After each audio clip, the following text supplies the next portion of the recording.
Bonjour, bienvenue sur triathlonpourtous.net. Aujourd'hui, je voulais aborder un sujet c'est pourquoi changer les entraînements? Pourquoi changer d'entraînement?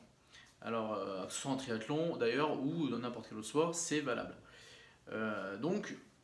Pourquoi changer d'entraînement? Il y a deux raisons en fait. Deux raisons principales.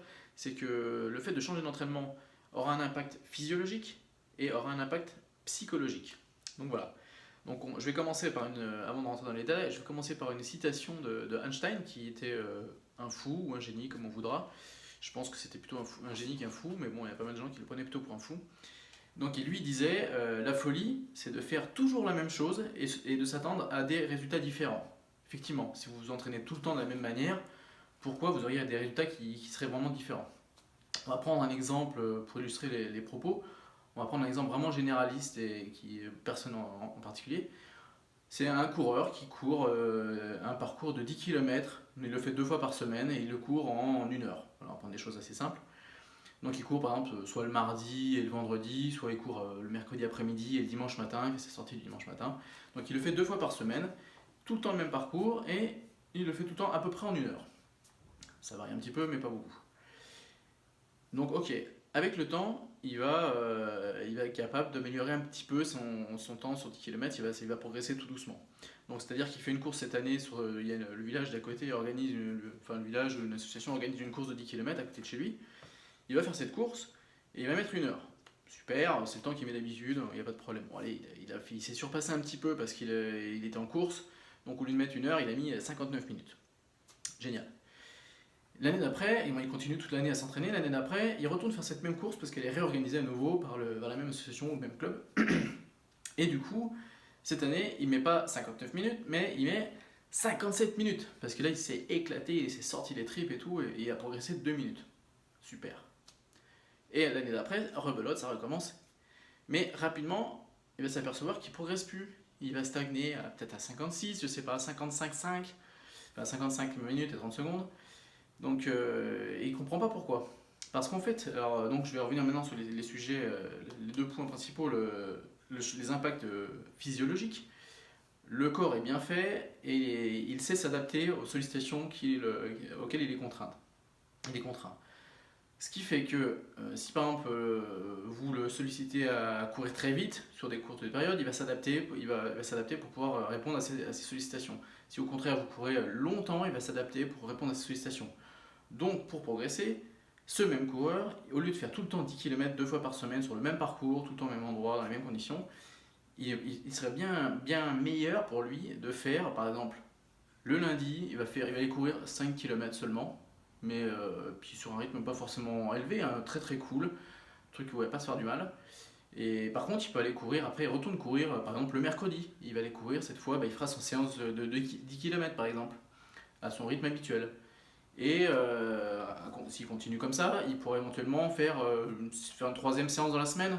Et il se fera une séance par exemple le samedi, où cette fois il se fera une séance qui fera peut-être que 8 km, 8 km 5. Mais par contre, il la fera complètement différemment. Il va faire les deux premiers kilomètres d'échauffement, ensuite il fera un kilomètre un peu plus vite, le troisième kilomètre il le fait un peu plus vite, le quatrième il redescend un petit peu, il revient cool, un peu plus sur son rythme de 10 km qu'il a l'habitude. Le cinquième, au contraire, il va le faire encore plus vite. Le sixième, à nouveau, il redescend. Et le septième, le septième, on va se faire plaisir. Les 500 premiers mètres, on a vu un panneau qui est là-bas à 500 mètres. Les 500 premiers mètres, on les fait super vite. Le maxi qu'on peut faire sur 500 mètres. Et les 500 derniers mètres du septième kilomètre, il les fait à nouveau super cool pour récupérer. Et le huitième, il reprend un rythme un peu plus habituel sur son rythme de 10 km qu'il a l'habitude. Voilà. Et même en n'ayant fait que 8 km sur cette séance-là, il aura plus progressé que de faire tout le temps son 10 km. Et alors, donc là, il aura déjà fait 3 séances dans la semaine. La semaine suivante, il pourra faire un autre type d'entraînement. Il pourra rajouter, par exemple, là, il a fait sa séance le samedi, la semaine après, le lundi ou le mardi, suivant le temps qu'il a, un peu le temps qu'il récupère, et il se fera peut-être une sortie. Il va essayer cette fois de faire une sortie de 12 ou 14 km. Alors, il va essayer de partir sur 14, il va se challenger un petit peu là, allez hop, on y va. Et malheureusement, il n'y arrive pas, c'est pas grave.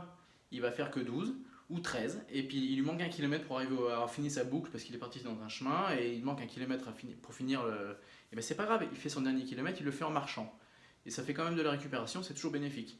Mais il aura fait des nouvelles sollicitations, des nouvelles contraintes sur l'organisme, et l'organisme va s'adapter à ces nouvelles contraintes, et du coup il va progresser en endurance, en vitesse, il va perdre de la masse grasse, il va prendre de la masse musculaire, et voilà. Et donc il y a tout un tas de choses, il va améliorer sa foulée en courant plus vite. Donc il y a tout un tas de choses qui fait qu'il va progresser. Et deuxième impact, vous avez les impacts psychologiques. Donc le fait de faire, que ce soit n'importe qui, que ce soit l'amateur qui démarre ou que ce soit le professionnel qui fait ça depuis 15 ans, le fait de faire, s'il fait 2 fois 10 km, dans la semaine, il le fait tout le temps sur le même parcours, tout le temps dans le même sens, tout le temps sur la même allure, c'est n'importe qui va succomber, vous allez en avoir ras la casquette, et la seule chose qui va vous arriver, c'est qu'il y a un jour où il va faire un peu plus froid, où il va pleuvoir un petit peu, une petite bruine, vous allez vous dire, oh, j'ai pas envie, ouais, j'y vais pas. Et là, c'est mort. Là, c'est mort. Voilà, donc là, tout est perdu. Donc du coup, il vaut mieux, même si vous avez tout le temps, vous habitez dans un endroit perdu, il n'y a pas de chemin autour de chez vous, le 10 km, déjà, vous pouvez le faire une fois dans un sens, une fois dans l'autre sens. Déjà, ça change. Psychologiquement, ça change un petit peu. Et après, vous pouvez toujours prendre votre vélo, aller voir un peu plus loin s'il n'y a pas d'autres chemins, ou prendre votre voiture, aller voir, trouver des autres choses, faites des autres séances. Il faut changer absolument pour se changer dans la tête aussi, pour changer pour rompre la monotonie et pas faire tout le temps la même chose, que ça devient rasoir et ça va vous démotiver complètement. Donc voilà. Donc pour progresser, que ce soit en triathlon ou dans d'autres sports, parce en plus on a, ah oui, j'ai pas pensé de vous dire, mais l'avantage de changer les entraînements, c'est qu'en plus quand on fait du triathlon, c'est qu'en plus on n'a pas que la course à pied, on a la natation, le vélo et la course à pied. On a déjà 3 disciplines, donc on peut en plus d'alterner les types d'entraînement sur une discipline comme la course à pied, mais on peut encore alterner les séances d'entraînement. Donc on alterne entre une fois de la natation, une fois du vélo, une fois de la course à pied, une fois des séances courtes, une fois des séances longues, une fois des séances rapides.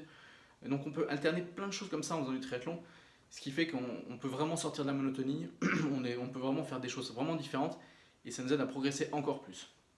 Donc voilà, donc rappelez-vous, les impacts physiologiques, les impacts psychologiques, c'est ce qui permet de progresser vraiment, il faut changer les entraînements. Rappelez-vous bien de ce truc-là, si vous avez intégré cette chose-là, naturellement vous allez progresser et vous ferez pas mal, vous allez progresser avec de la progressivité et ça va être durable dans le temps. Donc voilà, donc si vous avez aimé cette vidéo, n'hésitez pas à cliquer sur j'aime, si vous avez aimé, si vous n'avez pas aimé, vous pouvez cliquer sur j'aime pas. Vous pouvez laisser des commentaires aussi, n'hésitez pas à laisser des commentaires en dessous. Vous pouvez vous cliquer sur s'abonner et vous abonner à la chaîne, comme ça vous serez au courant des nouvelles vidéos qui arriveront bientôt.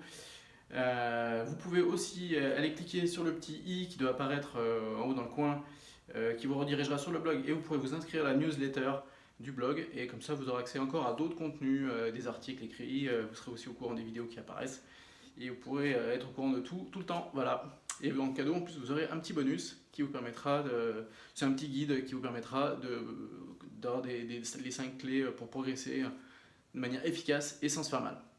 Allez, voilà, bonne journée, salut, à l'entraînement.